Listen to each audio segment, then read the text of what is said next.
The night split open with the sound of howls. Low, feral, vibrating through the marrow of the earth itself.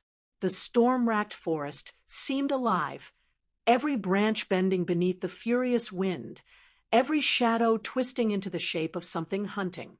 Lyra Moonveil stumbled barefoot across the frozen ground, breath tearing through her throat in ragged bursts. The rain had turned the soil to blackened mud, and each step drove shards of stone into her feet, but she didn't stop. She couldn't stop, not when the darkness behind her was alive with pursuit. Her shoulder burned where teeth had torn into her flesh, blood slicking her skin, dripping down her arm in a steady rhythm. She pressed her hand to the wound, desperate to hold herself together, but the heat inside her wasn't just blood loss. It was something wilder, something foreign, pulsing like fire trying to escape her veins.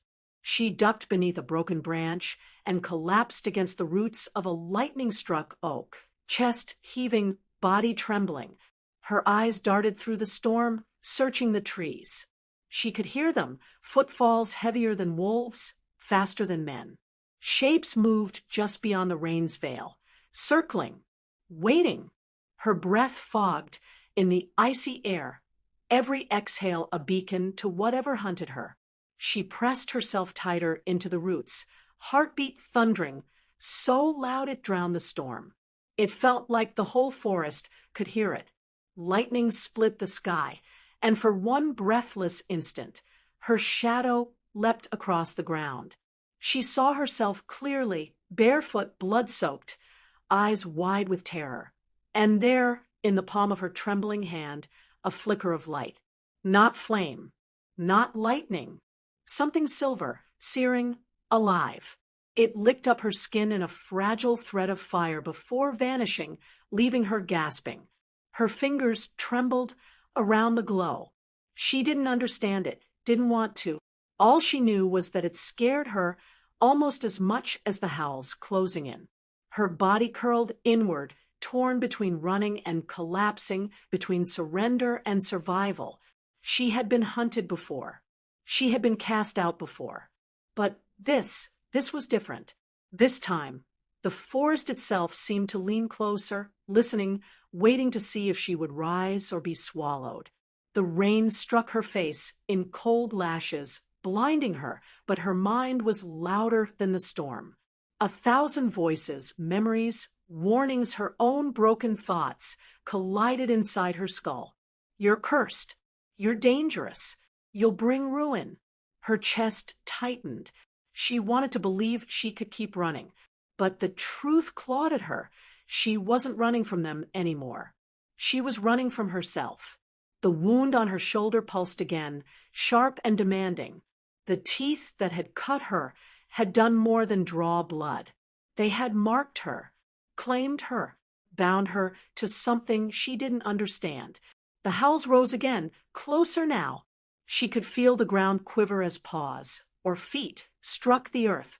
She had minutes, maybe less. Her hand shook as she pressed it to the soil, grounding herself. Silver fire crackled faintly against her palm, tiny, fleeting, as though mocking her weakness. The forest seemed to whisper, "It's coming." And then silence. The sudden absence of sound was worse than the storm, worse than the howls. It was the silence of predators pausing, circling, waiting for the final strike. Lyra's stomach clenched. Her pulse raced so fast she thought her veins might burst. She tried to quiet her breathing, pressing her hand over her mouth. Her lungs screamed for air, but silence was survival. A branch cracked somewhere in the dark. Then another, closer. She pressed deeper into the roots, nails tearing bark, as if she could claw her way into the earth itself. Her eyes burned with tears she couldn't release, her throat tight with the weight of fear. Then movement. A figure broke through the storm. Tall, broad-shouldered, the outline of something not quite human, not quite beast. Lightning struck again, casting him in stark silver light. An alpha, the one whose bite still burned in her flesh. His eyes caught the lightning, amber, molten, furious. They locked on her instantly, as if he had been tracking her heartbeat through the storm. He wasn't hunting her. He was finding her. Her body froze, torn between gratitude and terror. He had saved her from the beasts behind her, but he had also marked her. Her breath caught as she realized whatever fate had been chasing her through the forest had already caught her. The alpha stepped closer, the storm bending around his presence. His gaze was heavy, binding, impossible to escape. And still, her palm burned with silver fire. The rain hissed against the roots, dripping onto her wounds, mixing blood with mud. Her body ached with exhaustion, but her mind clung to one thought, one truth that scraped across her soul like claws on stone. She didn't choose this. She didn't choose him. But the forest had chosen her. Some say the woods are alive. Some say they hunt. But tonight, the forest had delivered her straight into the hands of destiny. And destiny wore the face of the alpha who had bitten her. If you don't subscribe now, you may miss what happens when destiny marks the wrong soul. Don't be the one left behind. Hit subscribe, or explain in the comments why you'll walk away from her story. And while you're here, tell me the country you're watching from. I want to know where her fire is reaching. The alpha stood before her like a shadow carved from storm and fire, his frame half shrouded by sheets of rain, half revealed by the wild light of the sky. Kalen Duskbane. His name seemed to tremble through the forest even though she had never spoken it, as though the earth itself had always known him. The bite on her shoulder throbbed in time with his presence, as if her body recognized him before her mind ever could. Lyra pressed her back into the roots, her hands trembling against the sodden bark. Her chest ached with every breath, her ribs heaving, but she forced herself to hold his gaze. Something inside her screamed to look away, but another, deeper part, the part that burned with the flicker of silver flame, refused. The storm roared overhead, trees swaying, branches snapping, but around him the world seemed strangely still. The rain struck his shoulders, but he didn't flinch. Lightning clawed across the sky, but he didn't look up. His focus never wavered from her, and in that gaze she saw no mercy, no softness, only fire and shadows, both terrifying and magnetic. Her wound pulsed again, harder this time, sending sparks of pain through her chest. Her stomach twisted. She wanted to scream at him, demand why he had bitten her, why her life was no longer hers, but the storm swallowed her voice before it could form. His steps carried him closer, each footfall deliberate, heavy like the heartbeat of the forest itself. The air thickened with his presence. Every instinct in her body screamed to flee, but her legs were locked, her body bound by something stronger than fear. When he stopped, only a breath's distance away, the world seemed to collapse into silence.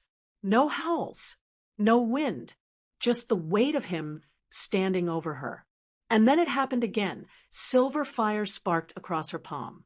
Not a flicker this time, but a surge, wild and defiant, curling up her fingers before vanishing into steam. His gaze dropped to the glow. For the first time, his expression shifted. Shock, recognition, and something else, something dangerous. Her chest tightened as realization struck. He knew. Somehow, he already knew what she was. The storm rolled above them, thunder cracking like the sky was splitting in two. Her lips parted, but no words came. She didn't know what to say, didn't know how to demand her life back from a man who had already taken it with a single bite. He tilted his head, studying her like prey, like puzzle, like prophecy. His breath fogged in the air between them, and she felt the heat of it brush her skin despite the cold rain. Her heart thundered, her body trembled, and deep inside, beneath the fear and the fire, another feeling twisted through her veins.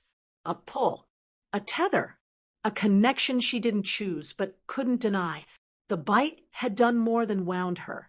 It had bound her, and now she understood the truth with a clarity that made her blood run cold.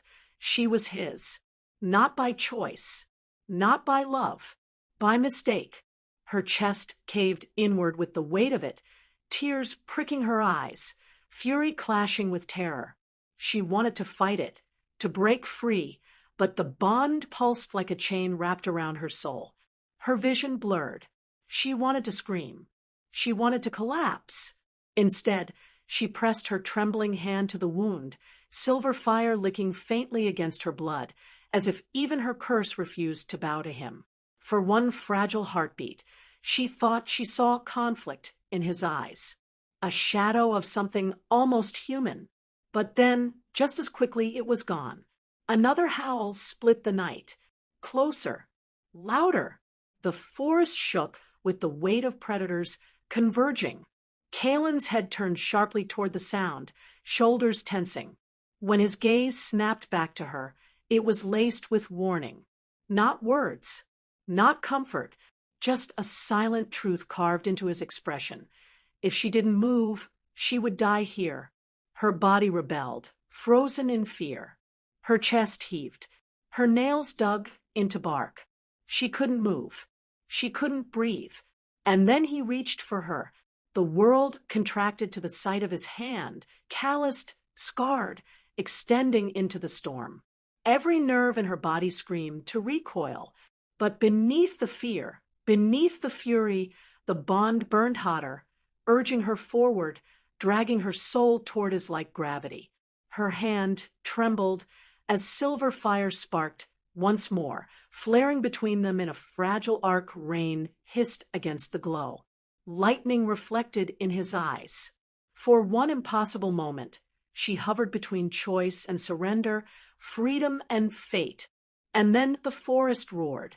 Shadows broke through the trees, hulking figures with eyes like coals and jaws dripping with hunger.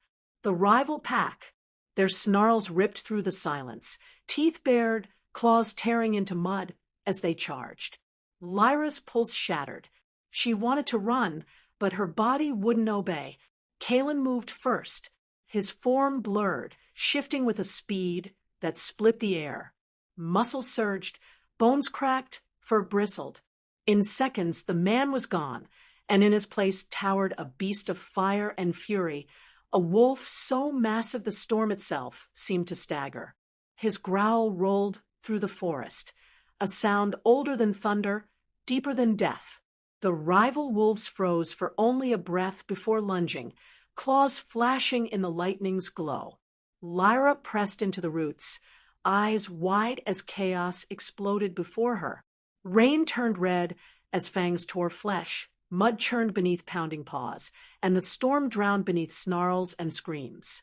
Her body trembled with shock, but her blood surged with something else. Her hand burned again, silver fire racing across her palm until it leapt outward, crackling into the rain. The nearest wolf recoiled as the light brushed its fur, yelping as though scalded. Lyra gasped, clutching her hand, terrified of herself. But the flame only grew brighter, hotter, until it illuminated the battlefield in wild, shimmering arcs. Kalen's wolf turned his head at the glow. Their eyes met, his beastly, hers burning, and in that instant the storm itself seemed to pause. The rival wolves snarled, circling. They weren't just here for her blood. They were here for her power. The truth slammed into her chest. The bite had sealed her fate, but the fire inside her, that was what would decide it. The storm raged on. The forest bled. And Lyra Moonvale stood trembling in the roots of the ancient oak, caught between predator and prophecy, fire and foam. And though she didn't yet understand it, the night had already chosen. She would not escape this bond. She would not escape him. The alpha had bitten her by mistake. But now she was his bondmate. And nothing, not the forest, not the storm, not even her own fear, could change it. If you felt her terror and her fire in this moment, you can't just sit back. Subscribe now to Florence Werewolf Romance Collection, or step into the comments and confess why you chose silence while her fate was written in blood and storm. And don't forget, tell us the country you're watching from. I want to know how far her fire has traveled. The forest held its breath. The storm hissed through the canopy, scattering leaves like broken shards of night. But beneath the thunder, something else stirred, something older, darker, and far more dangerous. Lyra pressed her trembling body deeper into the gnarled roots of the oak, blood seeping from the bite on her shoulder, heat spreading through her veins like liquid fire. And then she saw him.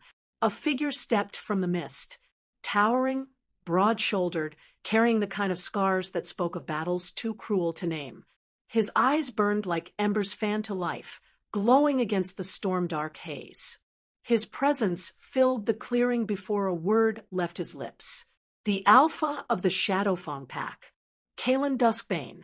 She had heard whispers of him, ghost stories carried by frightened tongues in midnight taverns. The alpha who never spared, the hunter who walked with the storm, the man with blood on his hands, and a shadow that could swallow kingdoms. And now he stood before her, more real than any story, more terrifying than the fear in her chest. The world seemed to tilt. Her pulse hammered like war drums in her ears. Her body screamed at her to run, but her legs felt carved from stone.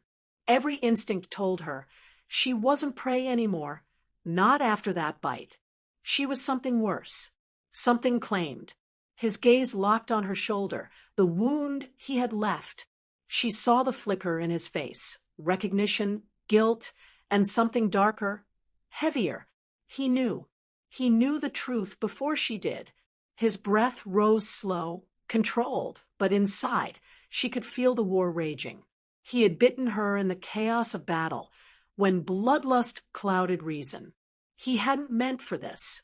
He hadn't chosen her. Yet fate had no mercy. The bond had sealed, and it was written on both their skins. Lyra pressed her back against the roots, as if wood and bark could shield her from destiny itself. Her lips parted, but no sound came. Fear had stolen her voice. Kalen stepped closer, the weight of his presence pressing against her chest like a hand around her throat. His voice, when it came, wasn't a growl meant for enemies. It was lower, softer, an admission edged with pain. "You're mine now," he said, "even if I never meant for it." The words cracked her wide open. The storm outside was nothing compared to the storm that shattered through her heart. Her mind reeled. Mine? No. She hadn't asked for this. She hadn't asked for him. She was no one, just Lyra, stumbling through a world that had never made space for her. She wanted freedom, not chains. And yet, with every breath she drew, she felt it, the invisible tether that pulled her chest toward his, the strange heat crawling through her veins, the truth she couldn't deny. Her fate was no longer her own. Kalen's jaw tightened as though the words had poisoned him. He hated this as much as she did. But beneath the hate was something else, something that terrified her more than his size, his scars, or his power. Longing. The mist swirled between them, thick as breath, sharp as blades. Neither moved. Neither blinked. The bond thrummed between them. Alive, dangerous, impossible to break. For the first time since the bite, Lyra found her voice. It was thin, fragile, breaking. "What did you do to me?" The alpha didn't flinch. He didn't soften. He met her eyes like a man standing at the edge of a cliff, too proud to fall, and too damned not to. "I ruined you," he whispered. "I made you mine." The forest howled around them, but those words were louder than the storm. Her body shook, not just from cold or fear, but from the invisible thread binding them tighter with every breath. She hated him. She feared him. And yet, a part of her, the part touched by his bite, ached for him. It was wrong. It was cruel. It was destiny. Kaelin took a single step closer. Just one. Yet it felt like the earth trembled with it. Lyra's breath caught in her throat. She wanted to pull away, but she couldn't. The tether yanked her forward in ways her mind refused to understand. He stopped, towering above her, close enough that she could feel the heat radiating from his skin. His scars caught the faint silver of lightning, each one telling a story he would never share.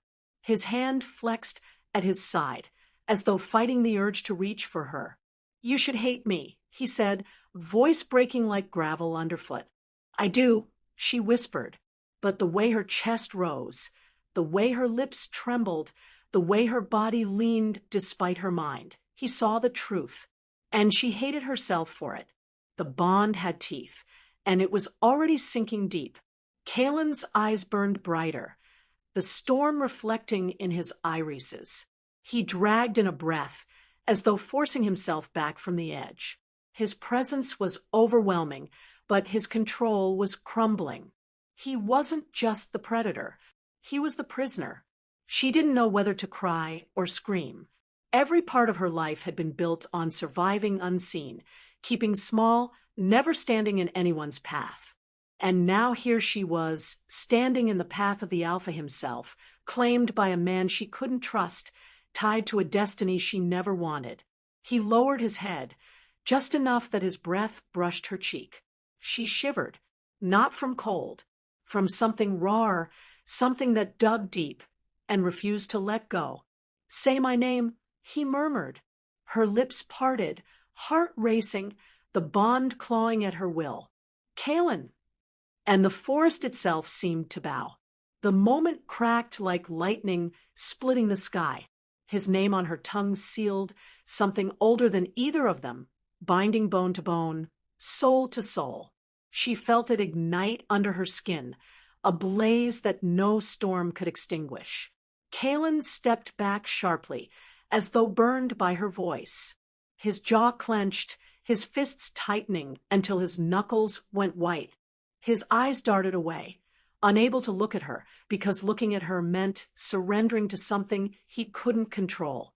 "You'll come with me," he said finally, his voice hard again, armor reforged in the space of a heartbeat. "I won't." Their defiance clashed like thunder. But even as she spoke, the tether pulled, cruel and undeniable. Her body ached to follow him.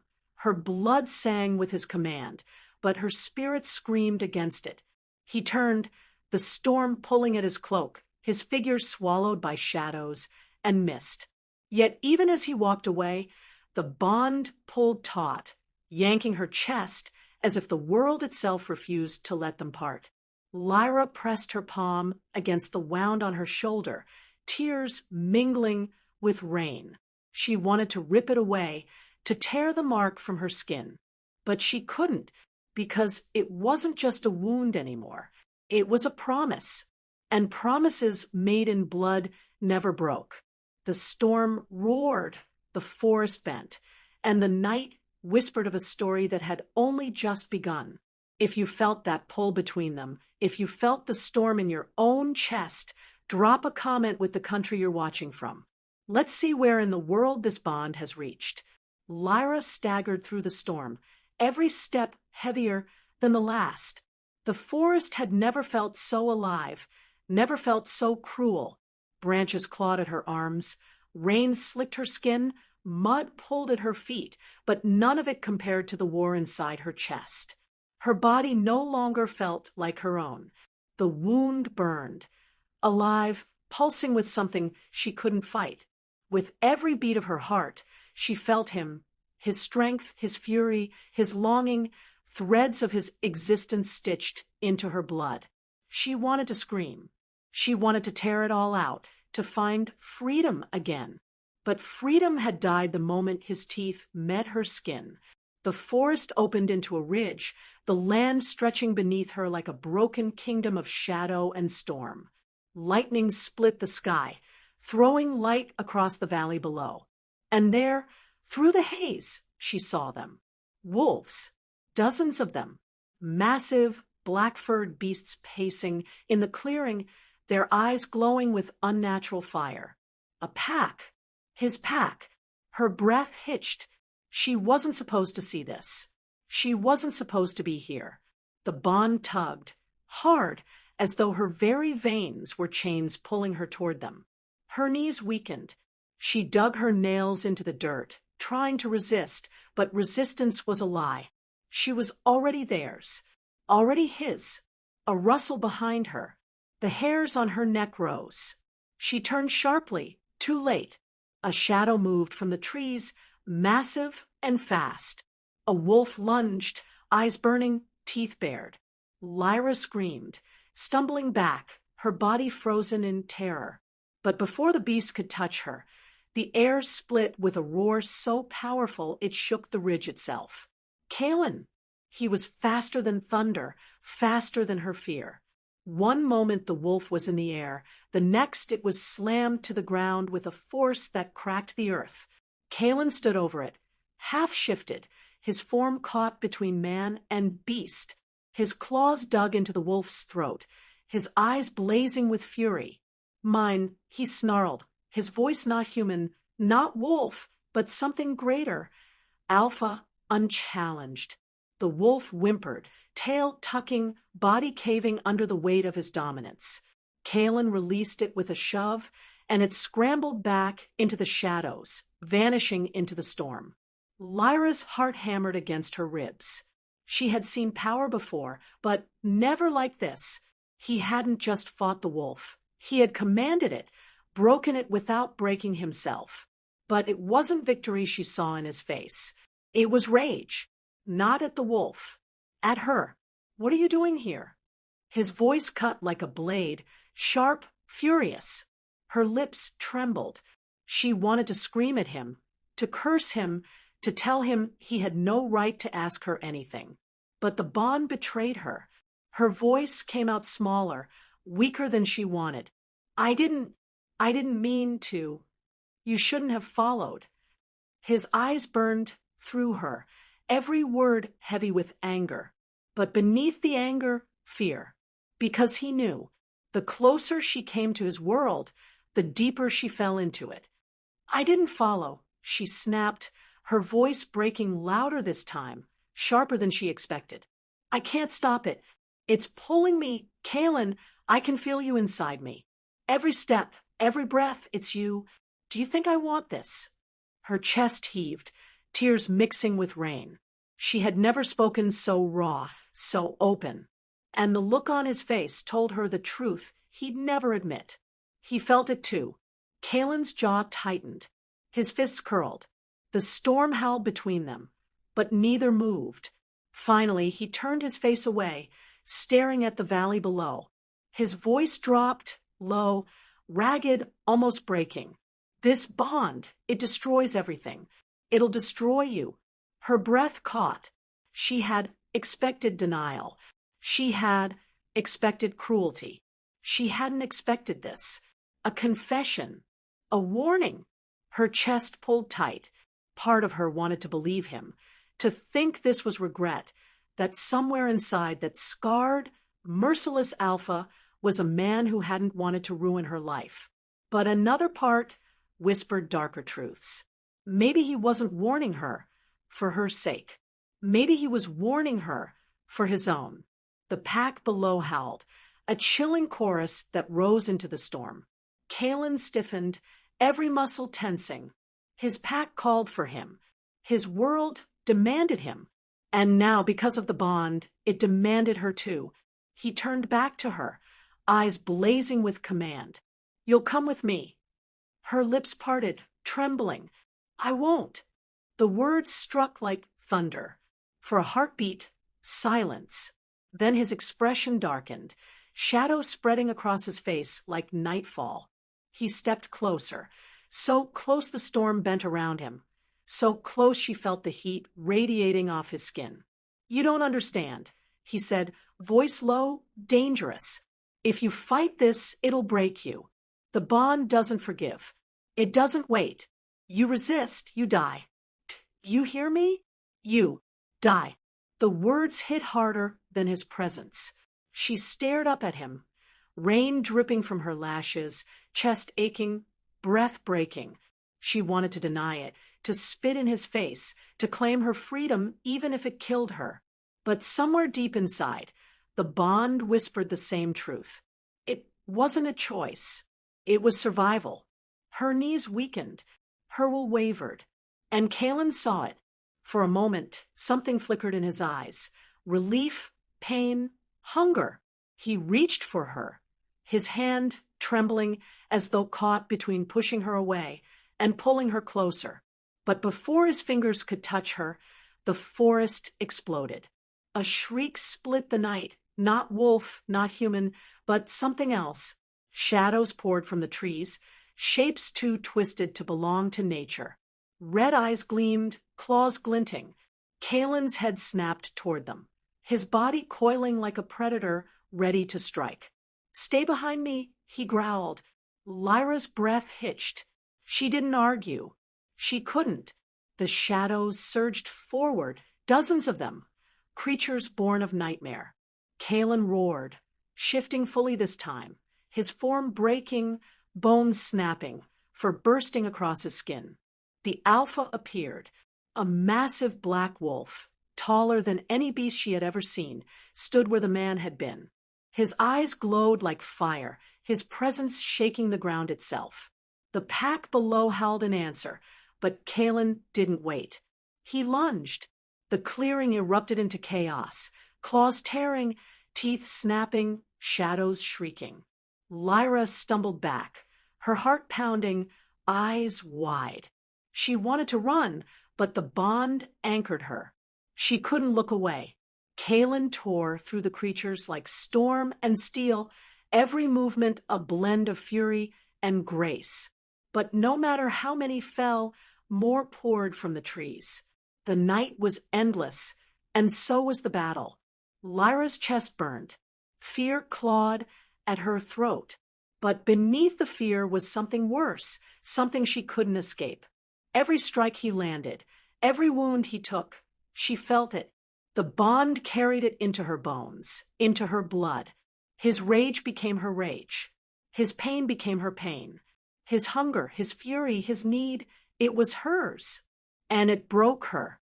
She fell to her knees, clutching her chest, sobbing against the storm. She hated him. She hated the bond. But as his roar split the sky, as his body crashed through shadows and flame, she knew the truth that terrified her most. She couldn't live without him, because he was already inside her, and there was no going back. The battle raged. The night burned. And in the storm's heart, the Alpha appeared, not as her captor, not as her savior, but as the chain that bound her to a destiny darker than she had ever imagined. The bond had chosen, and it would not let go. If you felt every strike, every roar, every pull of that bond, tell me in the comments, do you think Lyra should fight it or surrender to it? I want to hear your thoughts. The fever had her in its grip before she even realized what was happening. One moment, Lyra's vision blurred from Kalen's looming presence, the mist curling around him like a second skin. The next, the bite's venom surged through her bloodstream like wildfire, pulling her under. Her knees buckled, her body convulsed, and the storm above split open in a sheet of rain. And that was when he moved, not as the Alpha, not as the predator, who had marked her without consent, but as something else, something she couldn't bring herself to name. He caught her before she hit the ground, his massive frame sheltering her trembling body from the downpour. His cloak flared out around her like wings, cutting off the worst of the storm. For a heartbeat, the monster she feared most felt like a shield. But Lyra didn't see Kalen anymore. Her mind spiraled, pulled backward into memories she had buried deep. The fever ripped them open, one by one, each sharper than the last. And in those fragments of her past, the truth of who she was, who she had always been, came spilling out. The first memory was sound, not sight. A voice, low, condemning. The alpha of her birth pack, his tone like stone cracking under ice. She is a curse. Banish her. That sentence had carved itself into her bones. It had ended everything. Her vision shifted. She was no longer lying in Kaelin's arms beneath the storm, but standing in the heart of Silvercrest territory. Her childhood home. The scent of pine smoke clung to the wind, mingling with the copper sting of blood. Her own hands were trembling, silver flames flickering across her palms, too wild to control. A boy lay crumpled before her, groaning. She hadn't meant to hurt him. She had only wanted to shove him back, to defend herself from his cruel teasing. But the moment her power had awakened, raw and blinding, it had flared too strong. It had seared him, and then silence had fallen. The gathered pack members had stared at her, not with pity, not with understanding, but with fear. Her mother's face had been the first she looked for. Those gentle eyes, always her safe harbor, had brimmed with tears that refused to fall. Her lips trembled, but she said nothing. Her father had been worse. His silence was heavier than words, his jaw clenched, his gaze avoiding hers, as if looking at his own daughter might scorch him too. Then the Alpha's decree fell, final and absolute. She is a curse. Banish her. The weight of those words pressed her small frame into the ground. A girl of only 16, stripped of family, stripped of belonging, marked forever as the monster no one wanted to claim. The fever dragged her deeper. Images collided, her mother's sob muffled into her palms, her father turning away as the guards shoved her from their territory, the laughter of those who had once been friends turning sharp, cruel, triumphant at her downfall. Lyra remembered the rain, that night too. She remembered running barefoot into the storm, much as she had tonight, but back then no one had come after her. No one had cared if she lived or died. The pack gate had closed behind her like a tomb door. She had learned quickly that exile wasn't just about losing a home. It was about losing identity.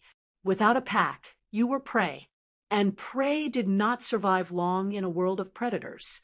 Back in the present, her body shivered violently in Kaelin's arms. But the fever's grip did not release her. Another wave of memory crashed in.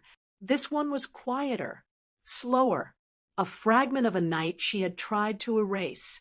She saw herself curled in the hollow of a tree, rain dripping through the branches, mud clinging to her skin. Her stomach ached from hunger. Her throat burned from screaming into the void. And then silence. A silence so complete it had nearly consumed her. She remembered thinking, this is it. This is where I end. Alone. But even then, something inside her had refused to break. Some spark, whether from the silver flames in her blood or from sheer defiance, had whispered that she could not give them the satisfaction of seeing her die. That survival itself would be her rebellion. She had held on to that whisper for years. Now, lying against the chest of the Alpha, who had bitten her, that whisper flickered again.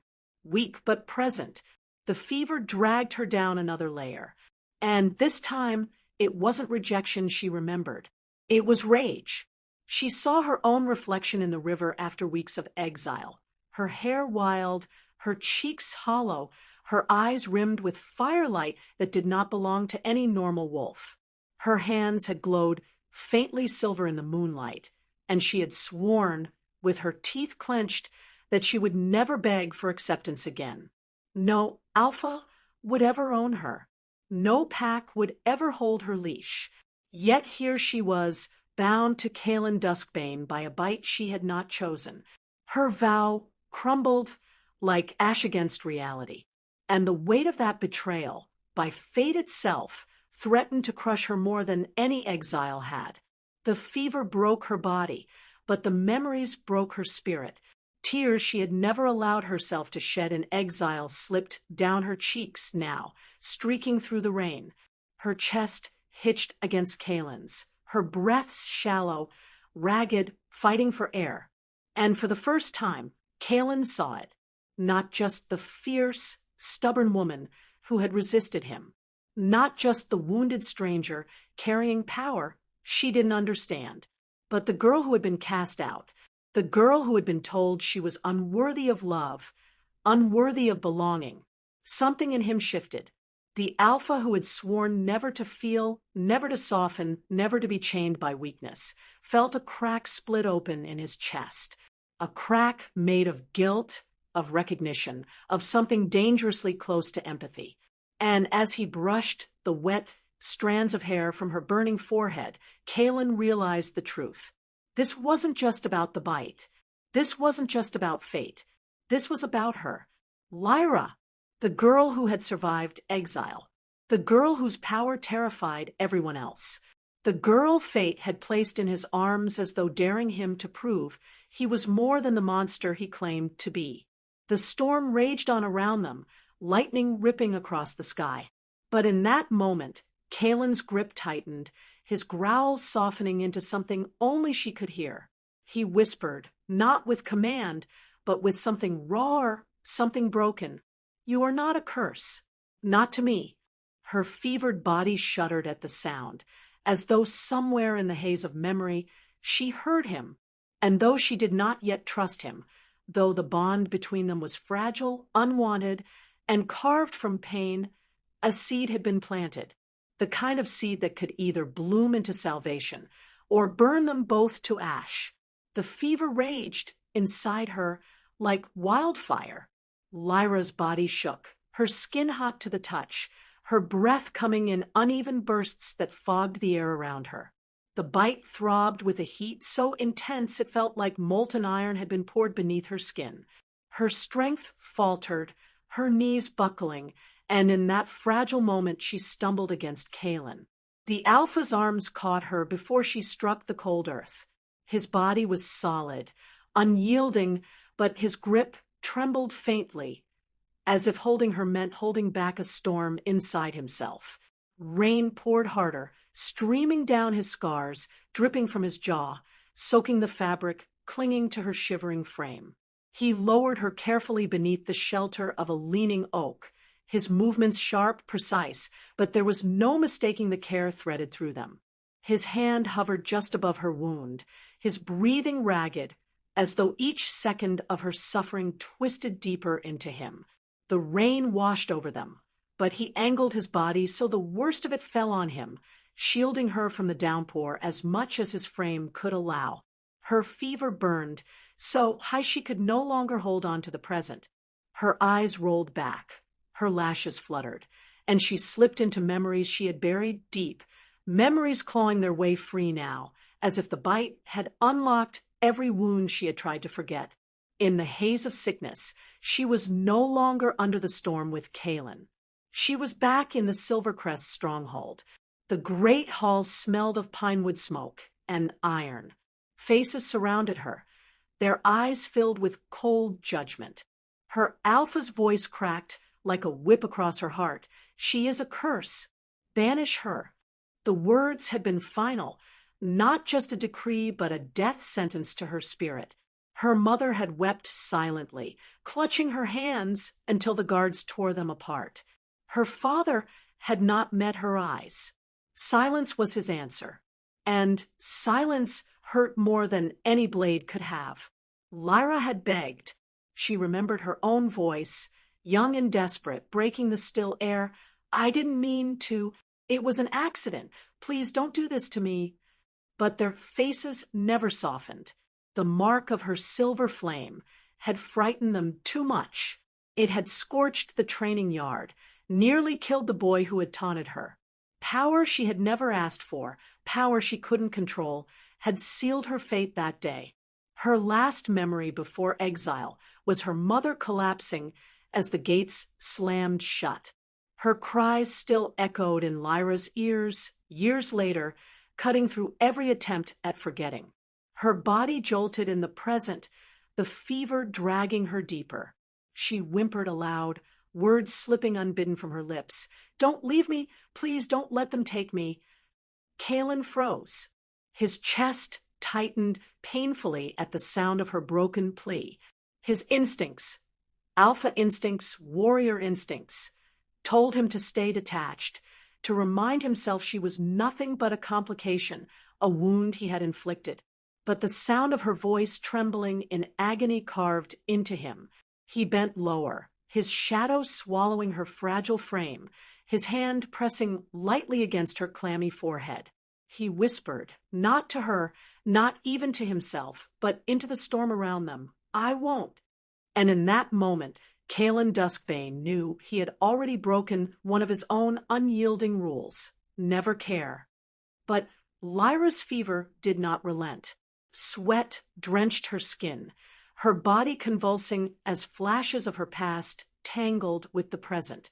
She saw herself, younger, running barefoot through the woods after being cast out, her stomach hollow with hunger, her body weak with cold. She had begged the moon to take back her gift, to strip her of the flame that had cursed her. The fever blurred those images with sharp new ones, Kalen's eyes in the mist, Kalen's voice binding her to him, with words she had not asked to hear. "You're mine now, even if I never meant for it." Her heart twisted. Could fate be so cruel? To tear her from one prison only to bind her to another?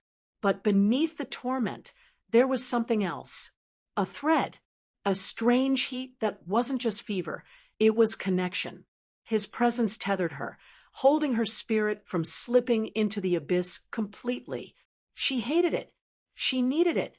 And that contradiction tore her apart. Kalen stayed with her as the night dragged on, rain slicking his hair, his jaw clenched tight. Each time she flinched, he adjusted the cloak tighter around her. Each time she whispered broken words, he caught them, storing them in the silence of his chest. He should have walked away. He should have left her to the storm. But his body would not move, and his wolf would not let go. The dawn came slowly, a pale light filtering through the skeletal branches. Mist still coiled thick across the forest floor, wrapping them in a cocoon of silence. Lyra stirred weakly, her fever not gone but dulled, the edge no longer lethal. Her eyes cracked open, unfocused at first, then catching on the towering figure beside her. Kalen sat with his back against the tree, his posture rigid, but his exhaustion betrayed him in the slight slump of his shoulders. His eyes, burning like embers even in the dawn light, flickered toward her the instant she moved. The bond between them pulsed again, invisible but undeniable, pulling her gaze to his scars, his strength, his presence that felt both dangerous and protective. And then it hit her, hard, raw, impossible to ignore, the memory of his bite. He had done this to her. The fog of her fever cleared just enough for anger to surface. Her voice came out hoarse, broken, but sharp enough to cut. "You..." Her accusation cracked the fragile silence. His jaw tightened. He didn't answer, but he didn't look away either. Tears stung her eyes, not of weakness, but of betrayal. "Why me? You could have killed me, and instead you tied me to you." Her words were barely more than a whisper, but each one was soaked in the weight of everything she had lost, everything she feared she would lose again. Kalen's silence was heavy, but in it lay truths he wasn't ready to speak. That her scent had driven him to the brink, that the battle had clouded his control, that when his teeth sank into her flesh, something ancient and binding had snapped into place, and now neither of them could escape it. The tension between them thickened, a storm inside the quiet dawn.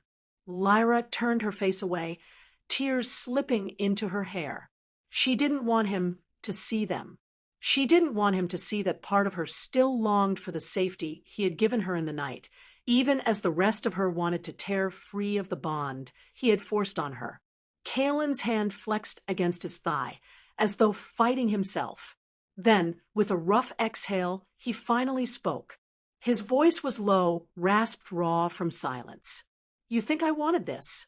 His words were edged, but beneath them was something else, something she wasn't ready to name.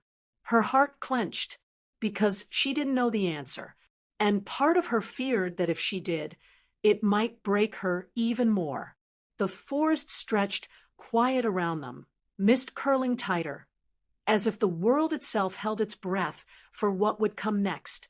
And inside Lyra, the war raged on, between anger and need, between memory and bond, between the part of her that wanted to push him away forever, and the part of her that couldn't stop reaching for the warmth he had given her in the storm. The grove seemed to breathe with her. Each step Lyra took sent ripples of silver light through the moss, as though the earth itself recognized her. The Moonspire Grove was no ordinary place. It was ancient, older than any pack, older even than the oldest alpha lineages. The stones leaned like jagged teeth around the clearing, their surfaces covered in carvings that pulsed faintly as though alive, as though waiting for her. Kalen walked beside her, his massive frame tense yet reverent. Even he, the alpha who had faced wars and hunted down horrors in the dark, lowered his head slightly in this place. His ember eyes never left her, not once, as though he knew something was about to happen that could not be undone. When she reached the altar, the air thickened. It wasn't just silence. It was a silence that pressed on her ears, heavy with weight. Her pulse quickened, the fever from his bite still burning faintly in her veins. She didn't want to touch it. Every instinct screamed that if she placed even a drop of herself onto that stone, something would change forever. And yet her hand trembled, almost guided by something beyond her will. She reached out. Her fingertip brushed the altar. A spark, then blood. Her wound reopened against the jagged surface, and her blood dripped onto the stone. At once the grove ignited. The carvings flared. Symbols she didn't recognize, blazing with fire that wasn't fire, light that wasn't light. Shadows twisted and fled into the tree line, fleeing the surge of energy. The ground trembled as though the forest itself took in a long, shuddering breath. And then came the voice. It didn't sound like sound at all. It was a whisper in bone, a hum in blood, an echo in the marrow of every creature who could hear. The flame bonded shall burn or bind the Alpha King. Lyra staggered back, clutching her chest. Her heart hammered like a drum against her ribs, panic rushing in waves. Burn or bind, doom or save. The words coiled around her like chains, squeezing tighter the more she tried to resist. Kalen moved, but not toward the altar, toward her. His scarred hand caught her wrist before she could collapse, his grip steady, grounding her like stone. His eyes glowed brighter than the carvings. "Now you see why I brought you here," he said, his voice low, rough with something close to awe and fear. She shook her head violently. No, this can't be about me." But the grove did not relent. The light burned on the stones, chasing away denial. She could almost see herself reflected in them. Her younger self, cast out from the Silvercrest pack, branded a curse. She had run for years from that truth, from that fire inside her. And now the earth itself had called her here to remind her. Kalen didn't let go. His grip softened, but it didn't release. His thumb brushed her pulse, feeling it race, as though by holding her, he might anchor her to this moment instead of letting her drown in it. "You were never a mistake," he said, his voice sharper now, cutting through the storm in her head. "They called you Curse because they feared what they couldn't control. But fate doesn't carve prophecy into stone for curses, only for weapons or saviors." Her throat closed. She wanted to scream, to demand he take it back, to deny the weight crushing her shoulders. But when she looked at him, she found no mockery in his eyes, no smugness.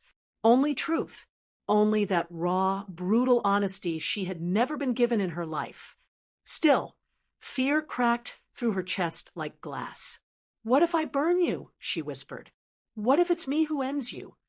Kalen leaned closer, so close she could feel the heat of his breath against her temple. His voice dropped lower, rumbling like distant thunder. Then let it end me beside you. The words broke something inside her. She closed her eyes against the sudden sting of tears, against the unbearable ache of someone choosing her, when no one ever had. His presence was overwhelming, too much, too near, too dangerous. And yet it was the only thing that kept her from collapsing completely. The prophecy still whispered, threads of fate weaving tight around her chest. But beneath that, beneath the storm of fear, a seed of something else began to stir. Something she couldn't name. The grove seemed to sense it. The light shifted, less violent now, more like a steady flame instead of wildfire. The carvings pulsed in rhythm with her heartbeat. The altar no longer looked like a threat, but like a mirror, showing her not the girl who had been exiled, but the woman who stood now, stronger for surviving. Kaylin finally released her wrist, but not her gaze. "You're not running anymore," he said. "This place won't let you. And neither will I." She staggered back a step, needing space from him, from the heat of his words, but the grove held her in place as firmly as his hand had. It was true. She couldn't run. Not from this. Not from him. Not anymore. The prophecy had named her, and whether it meant her rise or her ruin, she knew one thing with bone-deep certainty. Nothing in her life would ever be the same again. The night did not wait for them to breathe. It came alive with movement, restless shadows sliding between the trees. The air thickened, charged like a storm about to break. Lyra's skin prickled before the first growl even reached her ears. Kaylin felt it too. His stance shifted, weight balanced, body ready before the threat showed its face. Then they stepped into view, wolves of darker fur, eyes glowing like embers, movements sharp and predatory. The blood fangs, rivals, enemies merciless. They had been waiting. The leader emerged first, his body towering, scars carving across his muzzle like crude badges of survival. His voice carried no warmth, only venom. "Hand her over," he demanded, eyes sliding past Kaylin to pin on Lyra. "The witch blood does not belong among wolves." The word struck like a whip. Witch blood, not whispered this time, not hidden, spoken loud, with hate sharp enough to cut flesh. Kaylin stepped forward, his body blocking her completely from view. His voice dropped into the guttural authority of an alpha, steel cutting through night. "She belongs to me." But already the whispers had started, not from enemies, but from his own pack. Wolves behind him, wolves who had sworn loyalty, now murmuring low in fear. Words she could not make out, but their tone was unmistakable. Uneasy, distrustful, questioning. Lyra felt it like a knife under her ribs. Their eyes flicked toward her, not with acceptance, not with kinship, but with suspicion, with doubt. The fragile space she had carved among them was cracking, and the blood fangs smelled it. The rival alpha sneered, teeth flashing. "Even your wolves know what festers at your side. Which blood brings ruin? Do you think we came unprepared?" He raised his hand, and the forest seemed to shiver. More shadows slid between trees. Dozens. An ambush. They had been surrounded all along. Kaylin didn't move. His stance was stone, his presence defiant. "If you want her," he growled, "you'll have to take her through me." And then the world broke open. The blood fangs lunged, a wave of snapping jaws and ripping claws.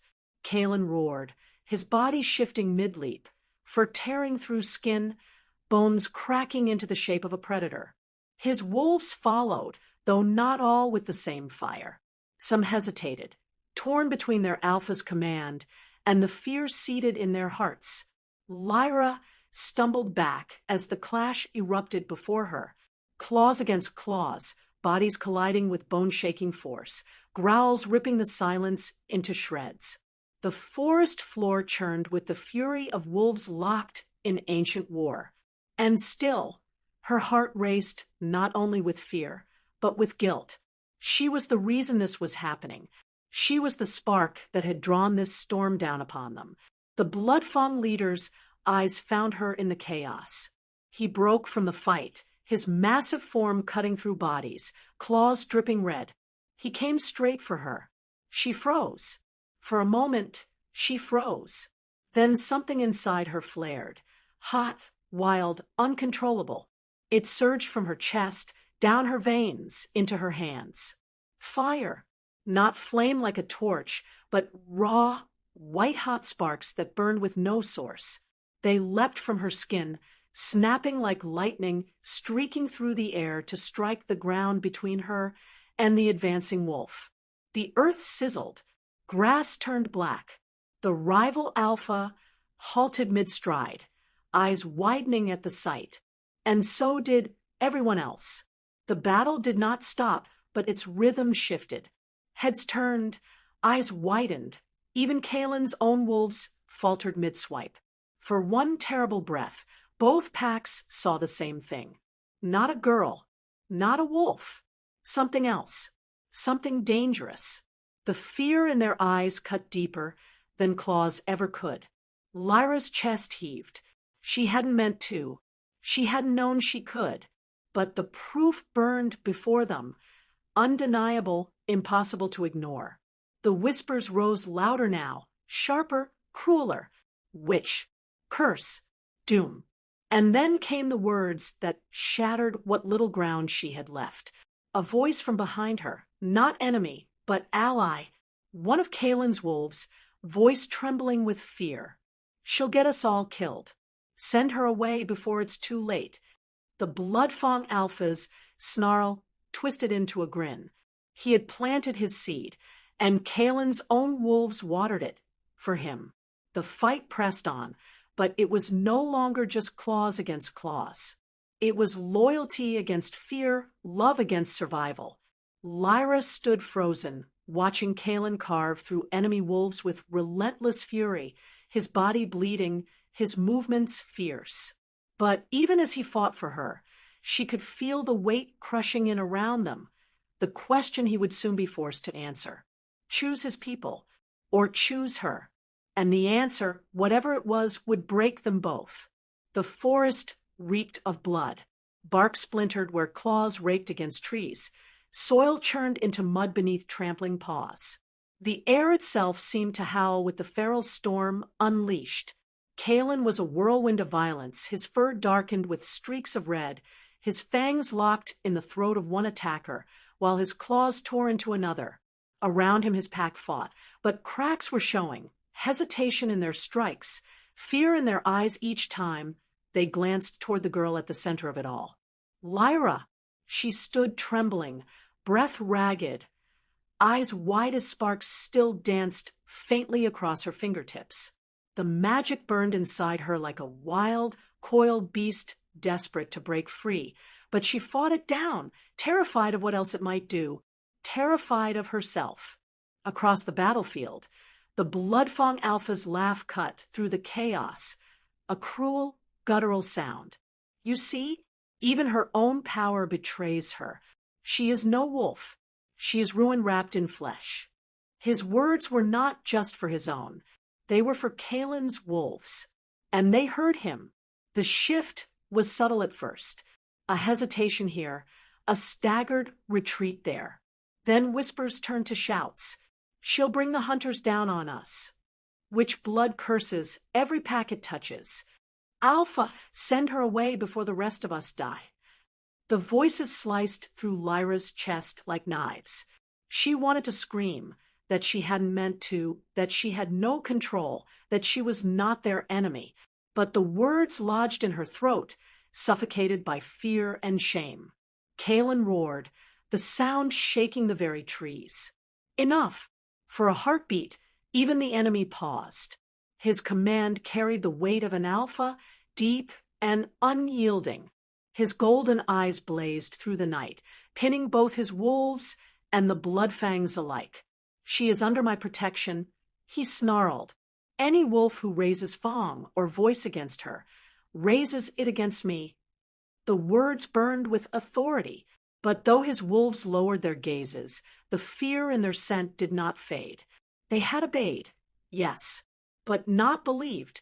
The blood-fang alpha smiled through blood-stained teeth. Even your strength cannot hold them forever. A pack divided is a pack already lost. He lunged again, and battle reignited. Lyra wanted to run. Every instinct screamed at her to flee, to vanish into the trees, to spare Kaelin the burden she had become. But her feet would not move. She couldn't leave him. Not while he fought like that. Not while his blood slicked the forest floor, for her sake. A scream tore the night. A young wolf, one of Kaelin's own, pinned beneath the crushing weight of a blood-fang. Without thought, Lyra's hands flared again. Power surged, a blinding arc of light crackling across the battlefield. It struck the attacker, hurling him off the injured wolf with unnatural force. The blood-fang hit a tree with a crack of bone. Silence followed. Not triumph, not gratitude. Silence filled with dread. Every gaze turned to her again. Even the wolf she had saved scrambled backward, eyes wide with horror, as if she had been the monster pressing him down instead of his enemy. Lyra's heart broke. She had saved him, and he looked at her like death itself. Kaelin saw it. He saw the way his wolves recoiled, the way they edged away from the very girl he had sworn to protect. He fought harder, faster, as if fury alone could hold the fragile bonds together. But even he knew, alpha strength could command obedience. It could not command trust. The rival alpha, bloodied but grinning, spat into the dirt. You will destroy yourself for her, Kaelin. Your wolves already doubt you. Keep her, and you will lose them all. Send her away, and maybe you'll survive. The words coiled like poison in the air, and Kaelin's wolves listened. A chorus rose, desperate and breaking. She doesn't belong with us. She will kill us all. Alpha, choose your pack. The choice fell heavy, unbearable. Kaelin's eyes locked on Lyra's. Gold met silver, blazing with pain that words could never carry. She saw it there, the war inside him, the alpha torn between his duty to his wolves and the bond he could not sever with her. For one suspended breath, she prayed he would choose her, prayed he would stand unshaken against even his own. But then his jaw clenched, and the decision cut like a blade. His voice broke, not with weakness, but with the weight of a man tearing out his own heart. Go, Lyra! She shook her head, tears burning hot. No. Go. The roar shattered the air. It was not just command. It was desperation, laced with grief so raw it hollowed her out where she stood. The wolves parted, unwilling to touch her, but eager to see her gone. Their gazes followed her, heavy with fear, with judgment, with relief that their alpha had finally chosen them over her. Lyra's legs moved like they belonged to someone else. She stumbled backward, away from Kaelin, away from the only place that had ever felt like it might become home. Each step was agony, her chest tearing apart piece by piece. Kaelin did not move toward her. He could not. If he reached for her, he would break completely. His golden eyes stayed locked to hers until the trees swallowed her form, until she was gone. And when she vanished into the night, something inside him shattered. The rival alpha's laughter echoed through the battlefield, triumphant and cruel. You've already lost, Kaelin. No wolf can stand alone, and she will not survive without you. Kaelin answered with a snarl, throwing himself back into the fight with savage fury. But his heart was no longer in the battle. It was running, bleeding, breaking in the dark, wearing silver eyes that had looked at him like he was salvation. And Lyra, lost in the endless forest, power burning wild and untamed under her skin, was alone again. Alone, except for the shadows that hunted her still. The night held its breath after the storm of claws and fire. The ground still steamed from Lyra's spark, the earth itself scorched in the shape of her fear. Wolves, both Kalen's and the Bloodfangs, stood frozen, their eyes reflecting the ghostly light of what she had unleashed. The scent of singed fur clung to the air, mixed with the iron tang of blood. It was the silence after war, but it was not peace. It was the silence of suspicion, sharp and suffocating. Kalen's chest heaved as he stood between his wolves, and the trembling figure of the woman fate had tied to him. His shoulders were streaked with claw marks, his own blood dripping down to darken the earth. His eyes burned with the golden fire of his wolf, but behind that fierce glow there was something raw, fear not for himself, but for her, for the woman behind him, who had just marked herself in fire before all eyes. The Bloodfangs, cruel in their smirks, retreated into the shadows, but not before spitting words that stung deeper than any claw. Witchblood cannot rule wolves. She will bring ruin to your pack, Kalen. When the fire consumes her, it will consume you too. Their laughter dragged like chains as they vanished into the trees, but the poison they left behind was not so easily shaken.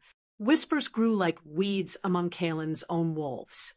Distrust bled from their eyes, fear of the spark they had witnessed. Some looked at Lyra, not as a mate to their alpha, but as a threat, a curse sent to tear them apart from within. Kalen's wolf growled at them, a warning sharp as fangs, but he could not silence the truth beating in their hearts. For wolves, fear was louder than loyalty. Lyra's hands trembled, her chest ached with the sound of their murmurs. She had never asked for this. She had never asked for a power that slipped like wildfire through her veins, eager to burst free whenever terror gripped her heart. She pressed her palms against her chest as though she could shove it back inside, bury it deep enough so it would never surface again. But the blackened ground mocked her efforts. What was done could not be hidden. Then came the voice, the one she had dreaded. One of the elder wolves, scarred and weathered by years of war, stepped forward. His eyes were cold, his voice steady. "Alpha, she cannot stay. Not after this." The words struck like a blade between ribs. Kalen's growl deepened, thunder shaking the marrow of those around him, but still the whispers answered. One wolf after another echoing the same fear, the same demand. Her blood was dangerous. Her presence was dangerous. To keep her was to doom them all. Kalen turned, just slightly, just enough for Lyra to see his face. His jaw was clenched, his eyes a storm. She knew before he spoke that the weight on his shoulders was breaking him. His every instinct screamed to keep her close, shield her, defy them all. But his wolves were his blood, his oath, his pack. Without them, he was no alpha. Without their trust, he was a king with no throne. And so the cruel choice pressed on him like a blade to his throat. Choose your people, or her. Lyra's heart cracked as she saw it in his face. Not rejection, not betrayal, but war. War between the man and the alpha. War between love and duty. And she could not let him bear that wound. She stepped forward, her voice shaking but clear, the words cutting her from the inside as she spoke them. "I'll go." The silence that followed was colder than the night air. Kalen spun to face her, his eyes wide with fury and pain. His voice broke against hers, low and rough. "No, don't you dare." But Lyra lifted her chin, her eyes glassed with tears she refused to let fall. "If I stay, they'll never be safe, and you'll never be free to lead them. I won't be the reason your pack tears itself apart." The truth in her words cut him deeper than any enemy blade, because she was right. Wolves followed strength, but suspicion was a disease, and already it was spreading like rot. To fight them for her was to risk losing them forever. And Kalen, no matter how much his heart bled for her, knew he could not command loyalty if his wolves believed their alpha had chosen danger over their safety. His fists clenched, claws biting into his palms. He wanted to fight them. He wanted to tear down every voice that called her a curse. But one look at her, fragile yet unbroken before the weight of their hatred, stole the rage from him. She was already giving him the only thing she had left to give. Her sacrifice.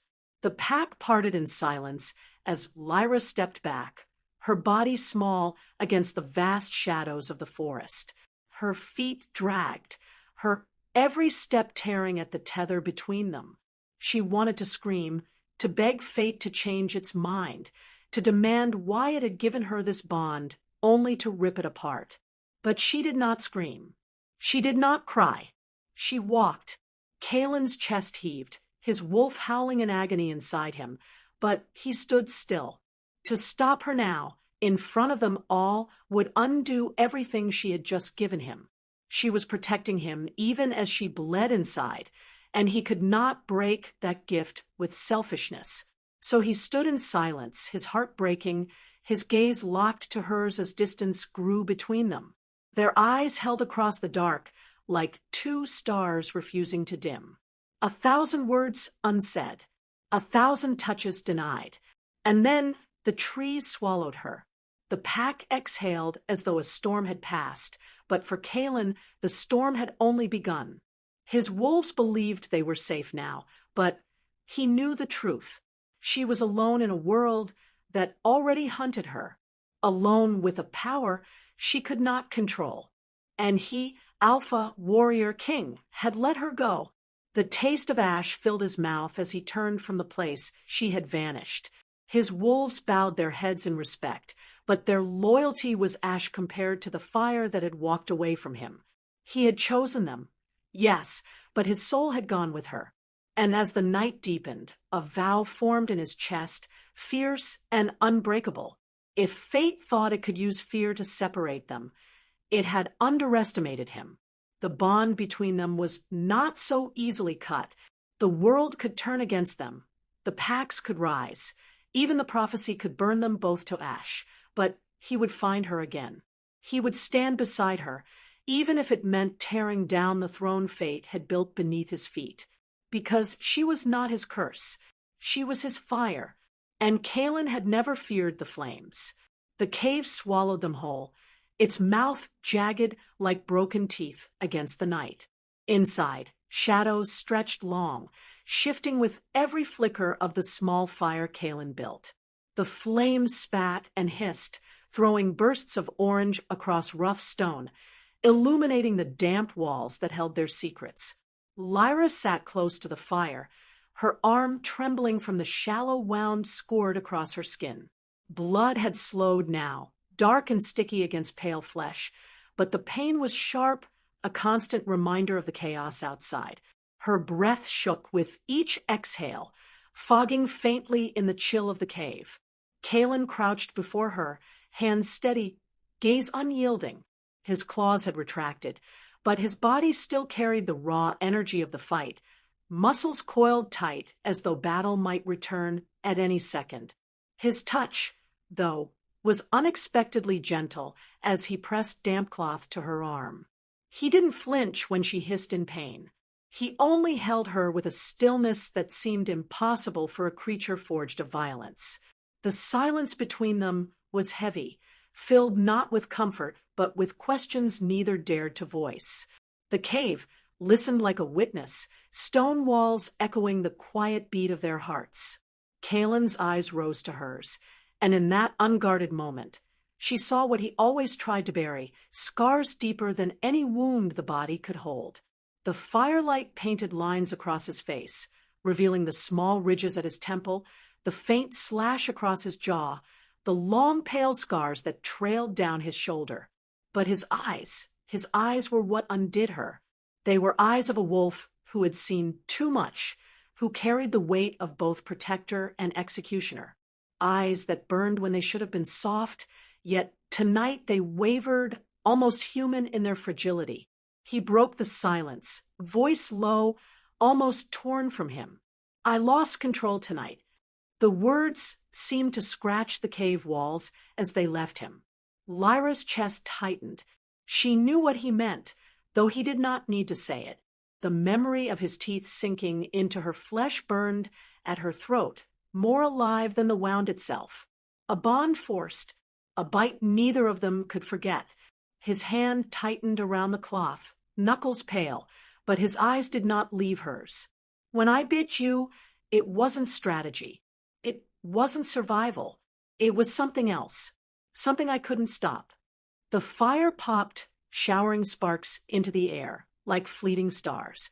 Lyra's breath caught in her lungs. Every instinct screamed to recoil, to remind him of the danger he had put her in. Yet something in his voice, raw, unpolished, kept her still. He leaned closer, shadows deepening across his face. I should regret it, but I don't. Not for a second. The air between them grew taut, stretched thin like a bowstring ready to snap. Lyra's lips parted, but her voice faltered before it formed. How could she admit what his bite stirred inside her? How could she tell him that fear and longing had collided that night, creating something she couldn't untangle? Instead, she lowered her eyes, staring into the fire. The flames blurred as tears welled unbidden. Her voice trembled as it left her. Kaelin, every night I dream of fire. His gaze sharpened, searching her as though he could unravel her soul. It consumes everything, she whispered. The forest, the pack, the world itself. And in every dream, you are there. Her hands trembled, nails digging into her palms. She forced herself to continue. You don't survive it. The flames take you. They always take you. The words broke something in the air, turning it heavy, suffocating. Kaelin didn't move for a long while, as though frozen by the weight of what she confessed. Then, slowly, he reached out, brushing his thumb across the edge of her wound. His touch was careful, grounding. His voice dropped lower, meant only for her. If the fire comes, then let it come for me. But it won't touch you, not while I breathe. Lyra's chest ached. A war raged inside her.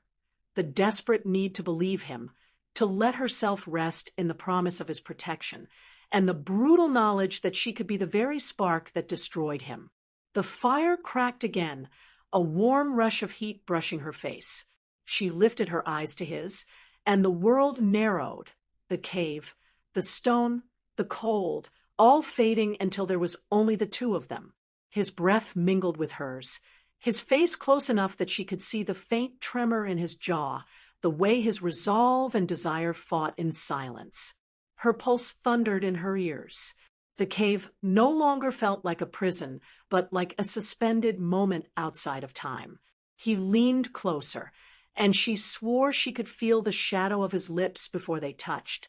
The weight of everything, fear, desire, regret, hope, balanced on the fragile edge of that almost kiss.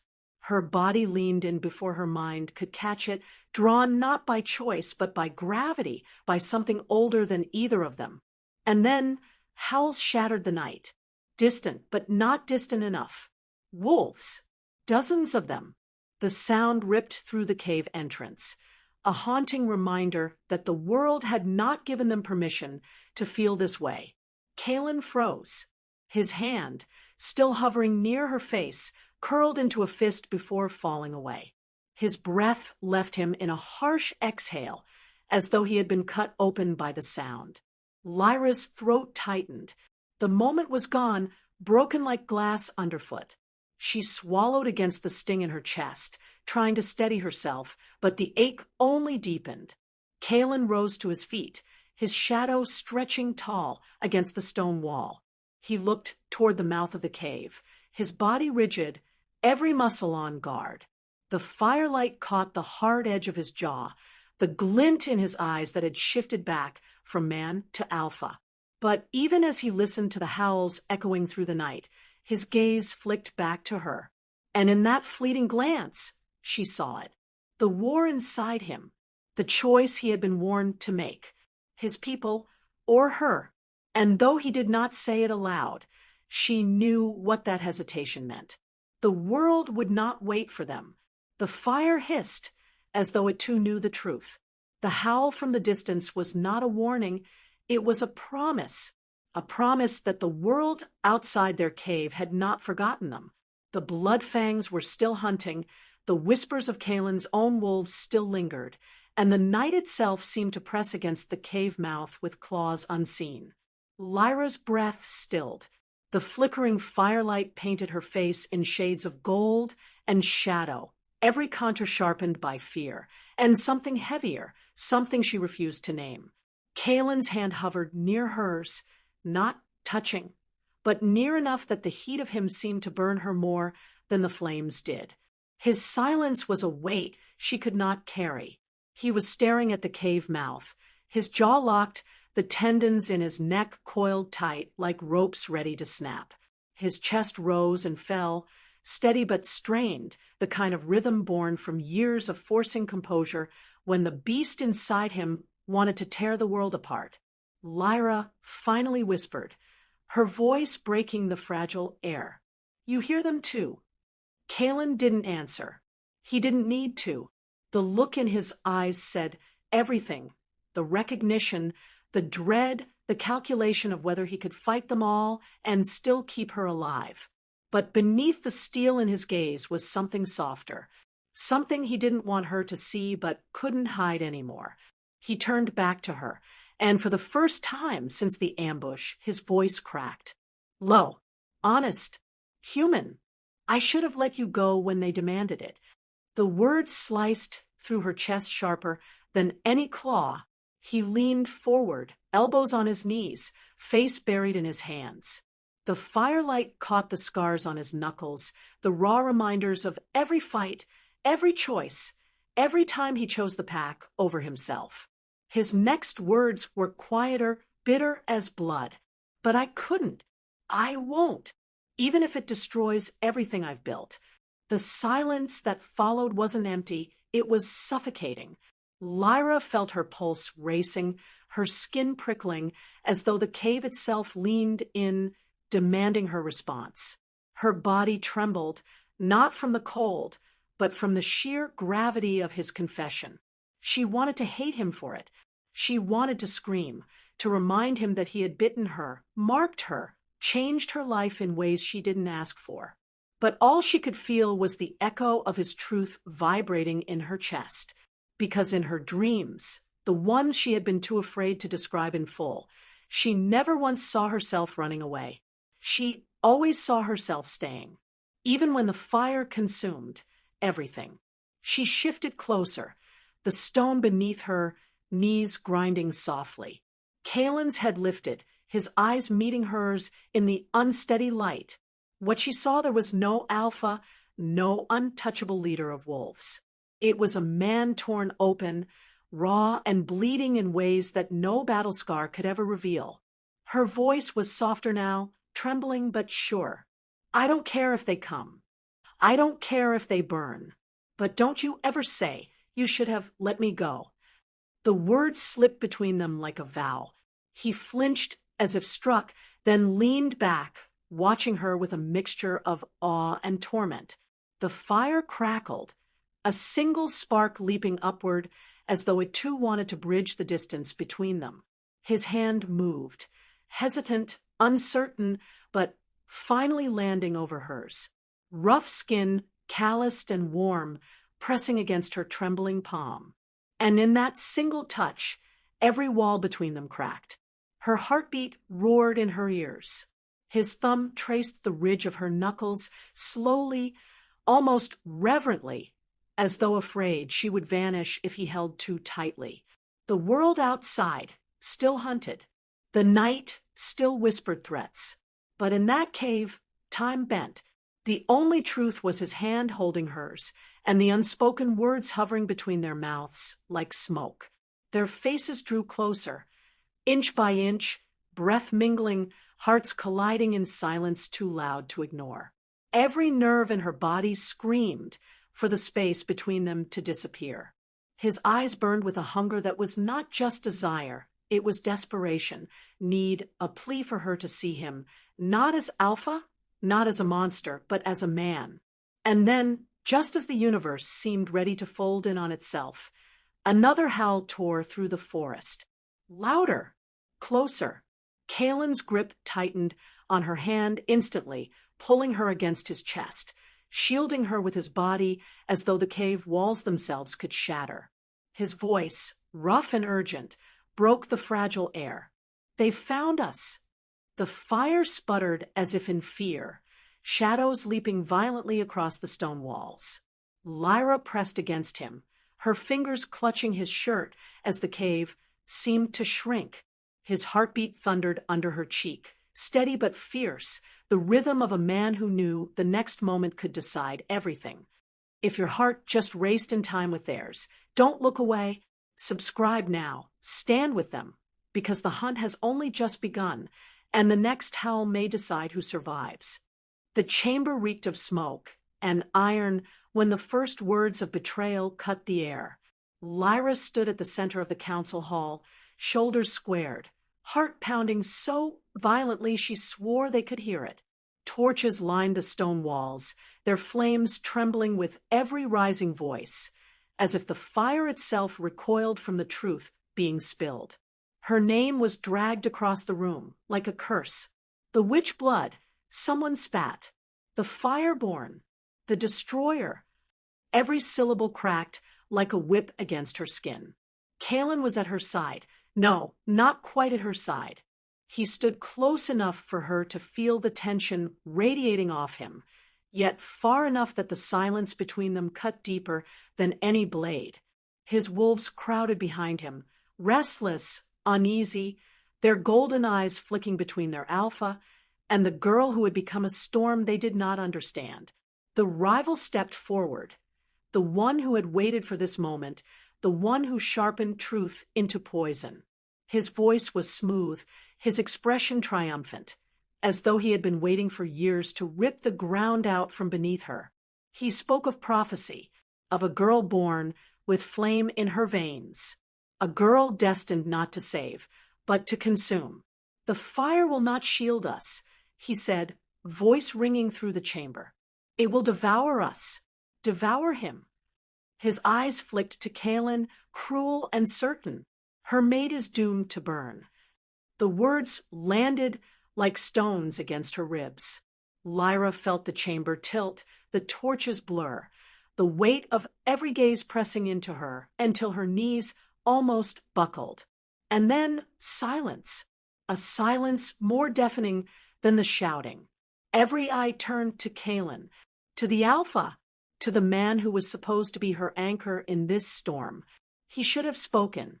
He should have stepped forward. He should have torn the lie apart before it sank its teeth into her. But he didn't. His jaw tightened, his fists curled at his sides. His chest rose and fell as if carrying a weight too heavy to bear. And in that single heartbeat of hesitation, in that single breath where his voice failed her, everything shattered. Lyra's chest splintered. Her trust cracked open like glass. Whispers swelled around her, feeding off his silence. "She will burn us all. She will destroy him. She is not a mate. She is a curse." Her breath caught in her throat. She tried to speak, but her voice drowned in the tide of fear. The betrayal wasn't in their words. It wasn't in the rival's smug smile or the way the council recoiled from her. It was in him, in Kalen's silence, in the way he didn't take her hand, didn't shield her with his body, didn't claim her when the world demanded her exile. The bond that had burned so bright between them flickered, fragile, wounded, her vision blurred. Silver light trembled at her fingertips, flickering with her breaking heart. The hall gasped as sparks leapt from her skin, tiny embers spilling to the floor, scattering like shards of falling stars. She tried to swallow the fire, tried to cage it inside, but grief had teeth, and it tore through her restraint. Her eyes met his one last time, desperate, pleading, breaking. And still he said nothing. The silence was her answer. A scream tore from her chest, raw and broken, not just sound but fire. Silver flames licked the stones, staining the walls with light no one had seen before. The air trembled with her agony, her fury, her betrayal. And then she ran, through the stunned faces, through the doors that could not hold her, out into the night, where her fire painted the darkness with streaks of silver. Behind her, chaos erupted. Voices shouted, wolves howled. The council fractured into panic. But Kaelin's voice did not follow. Not then. Not when she needed it most. Lyra fled into the forest, her feet pounding against the earth, tears burning down her cheeks like molten glass. Every breath was a knife, every memory of him a blade, twisting deeper. The prophecy echoed in her skull like a curse carved into stone. The girl of flame will devour her mate. She didn't care if it was true anymore. All she knew was this: she had trusted him, and he had let her fall. The night swallowed her. The forest closed in. And for the first time, her fire did not feel like a gift. It felt like a coffin. Her sobs broke into the wind, but the forest gave no comfort. Branches reached for her like claws. The ground seemed to shudder beneath her steps. Even the stars above burned cold, distant, unfeeling. She collapsed against a tree, clutching her chest as though she could hold the pieces together with her bare hands. Silver fire dripped from her palms, sparking against the roots, sinking into the earth like poison. Her heart screamed for him. Her body ached for the bond. But her soul recoiled. Because love without trust is nothing but a blade waiting to strike. And tonight, his silence had cut her deeper than any enemy ever could. The forest held her sobs. The earth drank her fire. And somewhere behind her, Kaelin stood in that council hall, drowning in the silence he had chosen. He didn't chase her. Not yet. And she didn't turn back. Not this time. The night did not breathe. It held its silence like a predator watching, waiting. The Bloodfang Alpha stood at the center of a broken clearing, the ground carved with runes that pulsed in sickly red light. Around him, wolves circled, eyes blackened, bodies twitching with unnatural energy. The ritual had begun, and it was not just power he was pulling into his veins. It was hunger, the hunger for dominion, for destruction, for chains forged in blood. Kaelin was already there, torn and staggering, his body resisting collapse by sheer will. His wolf clawed at his insides, demanding release, demanding fight. But every time he lunged at the circle, the magic slammed him back, throwing him to his knees, choking him with invisible hands. He bled from the corner of his mouth, the taste of iron mixing with the taste of failure. The Alpha's voice rose, deep and venomous, carried by the rhythm of the chanting pack. By moon and blood, by fire and bone, I claim her gift. I claim her curse. I claim the flame that will bend this world. The clearing shuddered. Runes flared brighter. A shadow ripped through the sky like torn cloth, swallowing stars. Kaelin roared, tearing against the unseen wall, every muscle trembling. His mind screamed her name. Lyra, don't come. Don't give him what he wants. But fate never listened to fear. The trees split with light. The night exploded in silver. She came not as prey, not as sacrifice, but as fire-given flesh. Lyra stepped into the clearing, and every wolf stilled. Her hair whipped in currents of heat, her eyes molten silver, her veins glowing with a light that looked older than the moon itself. She didn't walk. She burned, every step carving sparks into the earth. Kaelin's chest clenched, not in relief, but in terror and awe. She was not the same girl who fled in heartbreak. She was something else now, something more, something terrible and beautiful all at once. The Bloodfang Alpha grinned, his teeth catching the glow. Perfect. The flame comes to feed me. Lyra did not falter. She did not bend. She raised her hand, and the air itself hissed as the fire poured through her skin. Flames licked across her arms, silver fire that turned the red runes into ash. The wolves around the circle whimpered, their bodies recoiling from the impossible heat. Her voice cut through the clearing like a blade. I am not your curse. I am not your prey. I am the fire you will never tame. The words shattered the ritual. The earth groaned, splitting beneath the circle, swallowing bones and ash. The Bloodfang Alpha howled, his magic faltering, but his hunger twisting into fury. His body swelled with unnatural power, shadows fusing with flesh, his form blurring into something monstrous. Horns, claws, and eyes blacker than night. He charged. Kaelin tried to stand, but the magic crushed him. He could only watch as the monster lunged for her. Lyra met him head-on. She raised both hands, and the fire erupted. Not flame as the world knew it, but a storm of silver, liquid and alive. It poured across the clearing, bending trees, boiling the air, painting the night in impossible light. Wolves screamed, blinded, consumed by heat that did not kill but seared their souls. The Bloodfang Alpha slammed into her fire, his body cracking under the blaze, but he laughed through the agony. His claws reached, tearing across her shoulder, dragging blood down her arm. The scent hit Kaelin like a knife. Her scream broke, not in fear, but in fury. Her fire coiled tighter, sharper. It became blades, whips, spears of molten silver that pierced the Alpha's monstrous form. The ground split wider, swallowing the circle, swallowing the magic, swallowing his power. Still, he did not fall. His body burned and bled, but his eyes locked on hers, filled with something more dangerous than pain, obsession. You are mine.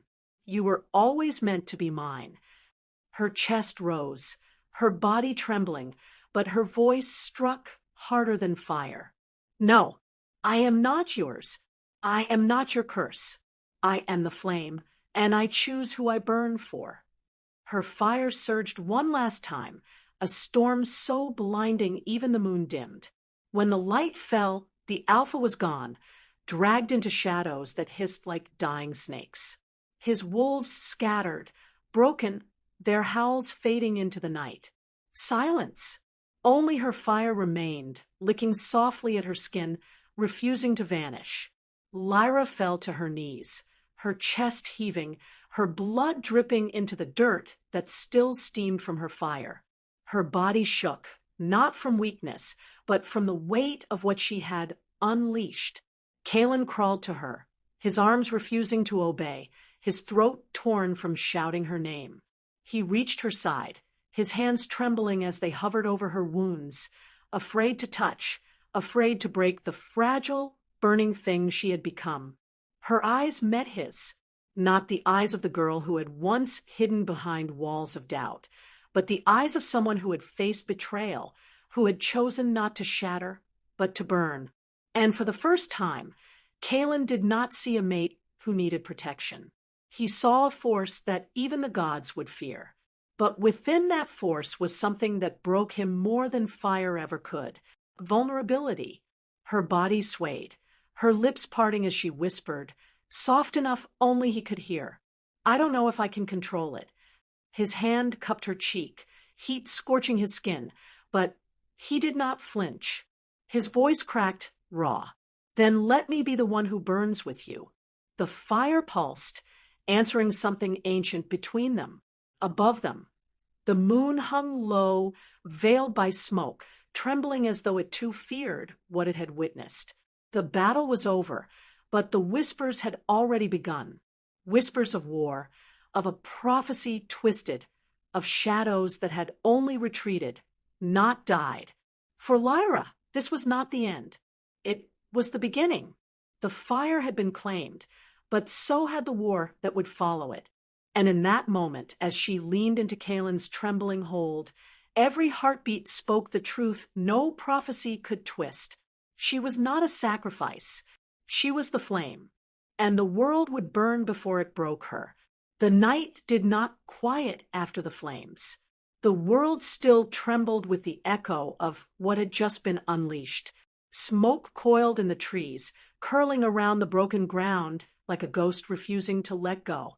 The sky carried the bruises of battle, clouds bruised black and streaked with silver. The moon smothered into a dim shadow as though afraid to bear witness. And in the center of it all, she stood, Lyra, shaking, her chest rising and falling like she had swallowed fire, and it clawed at her from the inside. Kalen moved to her, but even he stepped carefully, as if approaching a wild storm.